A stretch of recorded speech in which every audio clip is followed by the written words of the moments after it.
벌써 테크데이즈 토요 세미나가 5회가 됐습니다. 작년 11월부터 제가 시작을 했죠. 그래서 11월에 한 2번 했고요.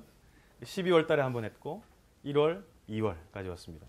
저희 벌써 3월, 4월, 5월을 준비하고 있습니다. 그래서 아마 중간에 중단되지 않을까 걱정하시는 분은 걱정 안 하셔도 될 것 같고요. 최소한 아마 올 6월, 7월까지는 계속 할 수 있지 않을까 싶습니다. 그리고 여러분 호응이 좋으시면은 아마 뭐 계속해서 1년, 2년 이어갈 수 있지 않을까 싶습니다. 오늘은 2월 달의 주제는요. 1월 달에 혹시 오신 분이 얼마나 계실까요? 한번 손 한번. 네. 1월 달에는 저희가 이제 웹 서버 쪽 기술을 좀 다루었잖아요.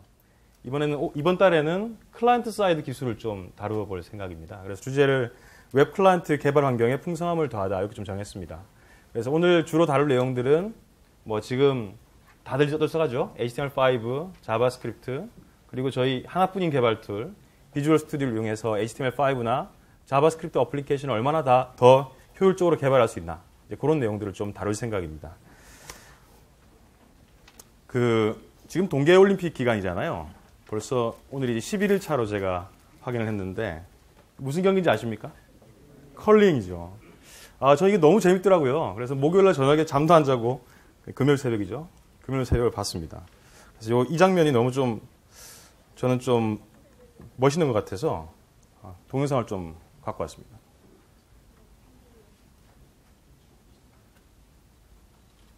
이 친구들이 저렇게 막 문지르죠, 그죠? 그리고 이게 3점을 내는 장면인데 정말 이거 뭐 예술에 가깝습니다, 그죠? 저 멀리서 공을 45m라 그래요. 저 멀리서 공을 던져가지고 스톤이죠, 던져서 거의 뭐 연쇄적으로 해서 중간에 빨간 돌을 빼내는 이런 겁니다. 참, 이게 정말 컬링을 잘 아시는 분도 계셨겠습니다만 저는 이번에 처음 봤어요, 사실은. 이게 무슨 이런 스포츠가 다 있나 그랬는데 정말 굉장한 스포츠더라고요. 갑자기 이 얘기를 제가 왜 드리냐 그러면 저 멀리서 이제 돌을 던져서 노란 스톤이 다시 노란 스톤을 맞고 또 노란 스톤을 맞고 이제 빨간 스톤이 빠져나가는 건데요. 이런 생각을 한번 해봤습니다. 제가 속한 부서가 디벨로퍼 플랫폼 앤 에반젤리즘, 한국말로는 개발자 및 플랫폼 총괄 부서입니다. 한국 마이크로소프트에서 물건을 팔지 않고요. 개발자 여러분에게 개발자를 대상으로 해서 개발 얘기를 하는 유일한 부서입니다. 저희 부서가 지금 만들어진 지가 벌써 14년이 됐습니다. 그 사이에 많은 부서들이 만들어지고 없어지고 새로운 제품이 만들어지고 없어졌지만 2001년부터 해서 지금까지 14년 동안 이 디벨로퍼 앤 플랫폼 에반젤리즘 팀은 계속되고 있습니다. 그래서 저희는 사실은 개발자 분들에게 새로운 기술을 알리고 새로운 플랫폼을 알리는 역할을 하고 있거든요. 그럼 과연 누구를 조준해서 우리가 개발 플랫폼을 알리고 개발 기술을 알려야 되는가? 저희는 사실 이렇게 생각을 하고 있습니다. 그래서 저희가 존재하는 이유는 바로 개발자 분들을 위함이고 또 저희가 말씀드리고자 하는 내용들도 전부 다 개발자를 위한 것이거든요. 그래서 이 개발자분들이 모이시는 커뮤니티는 저에게는 정말 정조준해야 되는 그런 모임이 분명한 것이죠. 그래서 제가 한 2달에 걸쳐서 상당히 많은 커뮤니티들을 소개를 해드렸어요. 저희 지금 행사와 관련돼 있는 마이크로소프트 테크데이즈 그룹도 있고요. 그 이외에 테오.net, ALM 코리아, 훈스.net, 그리고 윈도우즈 폰 프로그래밍, 라이브.cpp 굉장히 전방위적으로 다양한 분야의 커뮤니티들이 활동을 하고 계시죠. 사실 저희는 이것만으로 만족을 못할 것 같아요. 더 많은 커뮤니티가 만들어지고 더 많은 스터디가 만들어져서 좀 마이크로소프트 기술들을 공부하시는 분들이 더 많아졌으면 합니다. 그래서 저희가 최근에 다시 한번 커뮤니티에 대한 고민을 하기 시작을 했습니다. 과연 커뮤니티에게 뭐가 필요한 것인가? 그리고 우리가 그것을 어떻게 해줄 수 있을 것인가? 그에 대한 얘기들을 진지하게 얘기를 하고 있고요. 그래서 몇 달 전부터 멜팅팟이라는 프로젝트 이름으로 계획을 좀 세워가고 있습니다. 아직까지 이제 구체적으로 말씀드릴 단계는 아니겠습니다만은 크게 한 3가지 정도의 축을 가지고 이 프로젝트 멜팅팟을 진행을 해보려고 합니다. 첫 번째는 커뮤니티 하시다 보면 공간 부족 때문에 사람들 만나기도 힘들고 같이 공부하기도 힘들고 그렇잖아요. 그래서 가능하면 공간 지원을 좀 해드리려고 합니다. 기본적으로는 마이크로소프트 이 공간은 여러분 신청을 하시면 언제든지 빌려드릴 수 있고요. 그 이외에 위치가 좀 좋지 않다 그러면 강남이나 이동 지역에 여러 형태의 모일 수 있는 장소들이 있죠. 그래서 그런 부분들을 저희가 협찬을 좀 해서 신청하시는 분들에게 공간을 좀 빌려드릴 수 있도록 그렇게 하려고 합니다. 그리고 마이크로소프트 내에 관련된 기술 전문가들이 굉장히 많이 계신데 필요하시다 그러면 그런 분들과 세션을 좀 도와줄 수 있는 그런 기회들 좀 마련을 해볼까 합니다. 그리고 커뮤니티들이 이제 사람이 좀 모여야 되는데 사람을 모객하기도 참 힘들죠, 그죠? 같은 기술에 관심이 있는지 아닌지도 알기 좀 힘들죠. 그래서 여러분의 커뮤니티를 알릴 수 있는 방법들도 같이 좀 모색을 해보려고 합니다. 그래서 이 내용들은 좀 더 구체화되면 여러분은 다시 한번 전달 드릴 수 있도록 그렇게 하겠습니다. 예, 오늘 제가 키노트 세션으로 다룰 내용은 뭐 더욱 풍성해진 웹 클라이언트 개발 환경과 마이크로소프트 해답 이렇게 좀 거창하게 썼는데요. 그냥 좀 살펴볼까 합니다. 이 내용은 이제 월드와이드 웹의 표준 기술을 정의하고 있는 기관이 W3C라는 부서죠, 그죠? 기관이죠. 그 W3C가 만들어지고 굉장히 다양한 표준화 활동을 하고 있는데 그네들이 과연 어떤 마음을 가지고 어떤 마인드셋을 가지고 표준을 제정하고 그리고 그것들이 어떻게 디자인 될 것이고 어떻게 비전들을 제시할 것인가에 관한 것들을 좀 찾아봤습니다. 그랬더니 뭐 이러한 내용을 가지고 실제로 우리가 지금 화두가 되고 있는 HTML5나 그 외 기타 기술들에 대한 표준들을 제정을 하고 있더라고요. 재미난 얘기들은 이런 게 있습니다. 그 디자인 프린시플 보시면은 뭐 Web for All, Web for Everything 뭐 이런 얘기들을 하고 있죠, 그죠? 뭐 이 내용들은 사실은 최근에 유행하고 있는 IoT와도 좀 맥이 다 있는 것 같습니다. 모든 사람을 위하고 모든 어떤 기기들을 모든 것들을 대한 거니까요. 예, 그리고 비전과 관련된 부분들은 아무래도 이제 HTML5의 지금 제정하고 있는 HTML5의 기술이나 혹은 미래의 이네들이 할 것으로 예측되는 기술들이 많습니다. 그래서 뭐 Web for Rich Interaction이나 그리고 Web of Data Service 그리고 Web of Trust 이런 내용들이 있죠. 그래서 한번 보시면은 이 W3C라는 기관이 앞으로 어떤 식으로 행보를 가져가겠다라는 내용을 좀 짐작을 해보실 수가 있습니다. 다음으로 이제 웹 어플리케이션의 모델 변화를 좀 살펴보려고 하는데요. 우리가 이제 웹 어플리케이션이라 그러면 들은 지 굉장히 오래됐죠. 그렇죠? 웹 어플리케이션 굉장히 오래됐습니다. 그죠? 웹을 떠나서 이제 어플리케이션의 일반적인 모델형들을 보면 어플리케이션 내에 모듈이든 코드든 혹은 기타 형태의 프로세스든 간에 뭐 한 대략 5가지 정도의 기능을 하는 부분을 나눌 수가 있습니다. 첫 번째는 유저 인터페이스겠죠. 버튼이나 텍스트 박스나 뭐 이런 것들이 될 것이고 두 번째는 이제 그것들이 어떻게 보일 것인가에 관한 프레젠테이션 로직이 있겠죠. 그 세 번째는 말 그대로 이제 비즈니스 로직 혹은 어플리케이션 로직이 있을 겁니다. 이제 해결하고자 하는 문제를 푸는 것이죠. 그리고는 그 어플리케이션의 로직을 수행하기 위한 데이터셋이 있을 거고요. 그리고 그 데이터를 어떻게 저장할 것인가.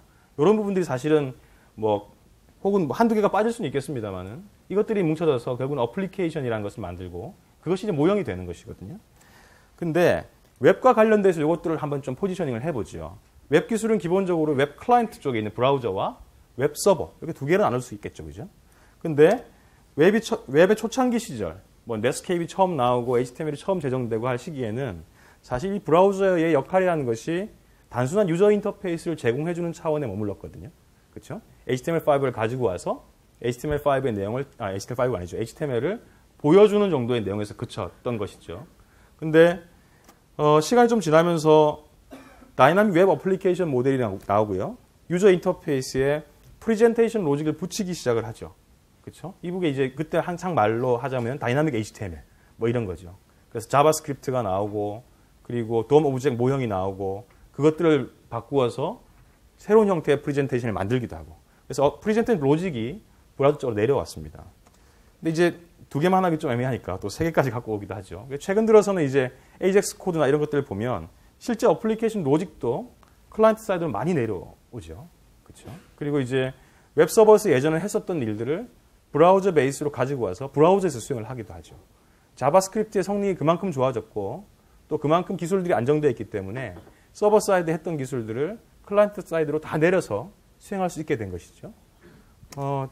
뿐만 아니라 이제 데이터 리퀘스트나 리졸트 같은 것들도 브라우저 사이드로 내려옵니다. 뭐 데이터 그러니까 이게 마치 그냥 데이터베이스 이렇게 좀 생각도 되는데요. 그런 건 아니고 실 데이터들을 이 브라우저 사이드에 둘 수 있죠. 예를 들면 여러분 생각하시는 캐싱 같은 것도 될 수 있고요. 혹은 HTML5에 들어있는 GPS 디바이스 같은 액세스도 HTML5에 포함되어 있으니까 그로부터 얻을 수 있는 데이터도 사실 이 데이터의 범주에 포함시킬 수 있겠죠. 그래서 브라우저가 할 수 있는 일이 점점 많아지고 있다는 것이고 그 뒤쪽에는 HTML5 기술이 있다는 것입니다. 그래서 최근에 HTML5 기술이 뭐 수년 전부터 해서 계속 화두가 되는 것은 이 HTML이라는 기술이 단순히 프레젠테이션 로직을 수행하거나 혹은 뭔가 UI 인터페이스를 조금 바꾸기 위한 것이 아니라 새로운 형태의 어플리케이션 로직들까지도 수행할 수 있을 만큼 다양한 기술셋을 갖기 때문에 그렇다는 것이죠. 실제로 내용들을 좀 살펴보면 HTML5의 포커스하고 분야입니다. 분야들을 좀 살펴보면 기본적으로 시멘틱스와 관련된 내용이 있습니다. 그래서 HTML5 내에는 문서의 규격, 문서의 위치나 혹은 포지셔닝, 의미에 맞춰서 그에 적합한 태그들을 이렇게 포지셔닝 시키고 있죠. 뿐만 아니라 잘 상상은 안 됩니다만 오프라인 브라우징이나 스토리지 액세스와 관련된 부분들도 이 HTML5 안에 포함이 되어 있습니다. 그리고 놀랍게도 과연 그것이 HTML로 됐을까라고 생각될 만큼 놀라운 GPS 액세스를 한다든지 혹은 소규모의 DB를 그 안에서 관리를 한다든지 이런 것들조차도 HTML5 기술 내에 품고 있는 것이죠. 근데 이런 기술들이 이제 2014년 아마 하반기쯤에 표준으로 제정되어져서 많은 브라우저에서 그것들을 동일하게 쓸 수 있는 시대가 열릴 것 같습니다. 예, 제가 항상 이건 넣죠. 리얼리티 체크라고 넣는데 그래서 이 세상 브라우저와 서버 이렇게 나눠보면 오늘은 이제 브라우저 쪽 얘기니까요. 브라우저 얘기 좀 드리려고 합니다. 브라우저 걸 아십니까? 브라우저 걸이라고 이뻐서 조금 옮겨봤는데 인터넷 익스플로러, 파이어폭스, 오페라, 크롬 등등이죠. 웹 브라우저의 마켓 시어는 글로벌하게 대략 이렇습니다. 그래서 크롬이 한 46.6% 정도를 마켓 시어를 지금 갖고 있고요. 인스톨 베이스죠. 인터넷 익스플로러가 약 24.64, 25% 가량 되고 그렇습니다. 스탯 카운터라는 곳에서 자료를 갖고 왔는데요. 인터넷 익스플로러의 마켓 시어 비중이 가장 낮은 것으로 갖고 왔습니다. 다른 보통 이제 여기 말고도 넷 어플리케이션 이런 쪽도 있거든요. 넷 어플리케이션 같은 경우는 인터넷 익스플로러의 비중을 한 50%까지 보고 있습니다. 근데 이제 이 시장을 어떻게 바라보느냐에 따라서 조사 기관의 결과가 조금 다릅니다. 그 이유는요. 이 스택 카운터 같은 경우는 어떠냐면은 브라우저로 어떤 페이지를 접속을 했어요. 그래서 그 페이지에서 여러 번 내비게이션을 했습니다. 그 페이지 안에 있는 한 10개 정도를 봤습니다. 그러면 10이라는 숫자로 등록이 되고요. 그리고 이와는 다른 넷 어플리케이션 같은 데는 그 사람이 들어와서 어떤 활동을 하든지 간에 1이라고 카운트됩니다. 그러니까 실제로 웹 어플리케이션을 활발하게 사용하는 것은 크롬이 많은 반면에 인스톨 베이스는 사실은 인터넷 익스플로러가 여전히 50% 이상을 갖고 있다는 것이죠. 예. 한국도 실정을 한번 알아볼까요? 한국 같은 경우는 어떻죠? 인터넷 익스플로러가 약 80%가 됩니다. 굉장히 여러 가지 이유가 있다는 거 알고 계시죠, 그죠? 기본으로 설치되어 있었다부터 시작해서 액티브엑스 문제 때문에 못 바꾼다까지 굉장히 많이 있습니다만 어쨌든 한국 같은 경우는 인터넷 익스플로러 사용률이 다른 나라에 비해서는 굉장히 높은 편입니다. 근데 인터넷 익스플로러가 처음부터 지금은 한 20% 정도 마켓시어를 갖고 있었던 건 아니죠. 인터넷 익스플로러가 처음 나온 게 한 94년, 3년 정도 제가 되는 걸로 기억이 되는데요. 처음으로 시장 지표를 조사했을 때 당시의 넷스케이프와의 시장 점유율을 한번 비교를 해보면 인터넷 익스플로러가 딱 2.9%였습니다. 정말 있는 둥 마는 둥 하는 거였죠. 근데 1995년에 이르면서 마켓 쉐어가 95%까지 급성장합니다. 10년 만에 세상이 바뀌었죠, 그죠? 예, 그럼 그만큼 좋아졌는데요. 그 이후에 또 한 10년이 지나고 나니까 지금은 마켓 쉐어가 곤두박질 쳐서 24%밖에 되질 않습니다. 제 이 얘기를 왜 드리냐면은 브라우저의 마켓 쉐어는 계속해서 바뀔 수 있다는 거죠. 인터넷 익스플로러뿐만 아니라 크롬, 파이어폭스 뭐든 간에 이 브라우저들은 조금 더 기술이 좋고 완성된 형태를 만들게 되면 사용자들을 얼마든지 가져갈 수 있습니다. 그다지 로열티가 없습니다. 근데 여러분들은 웹 어플리케이션을 개발하는 입장에서는 특정 브라우저의 디펜던시를 가지는 페이지를 만들게 되면 매번 브라우저별로 대응을 할 수밖에 없는데 시장이 이렇게 급변하게 되면은 매번 그것들을 따라갈 수밖에 없는 거거든요. 근데 이제 HTML5와 같은 표준 기술이 있고 그런 기술들을 브라우저들이 잘 수렴한다 그러면 HTML5와 자바스크립트 등의 표준 규격을 준수함으로 해서 모든 브라우저에 대응할 수 있는 페이지를 만들 수 있거든요. 그래서 HTML5가 다시 한번 중요하다고 말씀을 드릴 수 있을 것 같습니다. 마지막 내용은 가트너 얘기로 좀 마무리를 할까 하는데요. 가트너가 이제 가트너 같은 경우는 매해 이런 얘기를 하죠. 근데 2014년에 탑 10 전략 기술 트렌드 중에 웹 앤 어플리케이션이라는 하나의 꼭지가 있습니다. 그 꼭지에 나와 있는 내용을 제가 조금 번역을 해서 옮겨봤는데요. 잠깐 따라가 보면 가트너는 2014년 전반에 걸쳐 자바스크립트 성능 개선에 따라 HTML5와 브라우저가 기업용 애플리케이션 환경에 주류로 등극할 것이라고 예측했다라고 합니다. 제 얘기는 아니고요. 같은 회사 이렇게 얘기했습니다. 그래서 뭐 이런 식의 웹 브라우저 웹 어플리케이션이 새로운 형태의 기업용 어플리케이션의 모형이 될 것이다라고 예측을 하고 있습니다. 예, 그래서 간단히 그냥 트렌드 말씀을 드렸고요. 좀 더 자세한 HTML5나 자바스크립트 내용들은 각계 세션에서 한번 나누어서 얘기를 해주실 수 있을 것 같습니다. 오늘은 대략 한 3가지 세션으로 좀 디테일 그 기술 세션을 가져가려고 하는데요. 첫 번째는 그 비주얼 스튜디오를 이용한 웹 클라이언트 개발과 관련된 얘기를 좀 드릴 겁니다. 그 사실 HTML5와 자바스크립트 개발을 하는데 비주얼 스튜디오를 쓴다는 분이 많이 없으시거든요. 생각보다 많이 없으세요. 근데 비주얼 스튜디오가 지금 2012, 2013으로 오면서 HTML5와 자바스크립트와 관련된 부분들을 굉장히 많이 지원하기 시작했습니다. 여러분이 많이 쓰시는 다른 HTML 편집기나 자바스크립트 편집기보다 실제로 훨씬 더 많은 기능들을 갖고 있습니다. 그래서 아마 오늘 그와 관련돼서 저희 그 한국 마이크로소프트 기술지원부의 김순근 차장님께서 디테일을 좀 설명을 해주실 것, 데모와 함께 설명을 해주실 것 같고요. 그리고 두 번째 세션으로는 이진원 과장님께서 자바스크립트 성능 최적화 기법을 얘기를 좀 드릴 텐데요. 자바스크립트 수행 엔진은 굉장히 빨라졌죠. 옛날에 비하면 뭐 20배, 30배, 40배 이렇게 늡니다. 근데 웹페이지는 여전히 느리거든요. 그래서 마치 하드웨어가 아무리 빨라져도 컴퓨터는 항상 느리듯이, 예, 항상 느립니다. 근데 이제 이것들이 자바스크립트와 결부되어 있는 부분이 굉장히 많아요. 그래서 자바스크립트의 최적화 기법, 이런 코드는 쓰면 안 된다. 혹은 이런 코드는 이렇게 고쳐야 된다. 그리고 그 문제가 왜 발생하느냐. 이런 부분에 대해서 아마 좀 얘기를 해주실 수 있을 것 같고요. 그리고 가장 마지막 세션은 전 개인적으로 좀 관심이 많은 세션입니다. 이게 뭐냐면 인터넷 익스플로러 11 호환성과 웹 표준에 관련된 얘기입니다.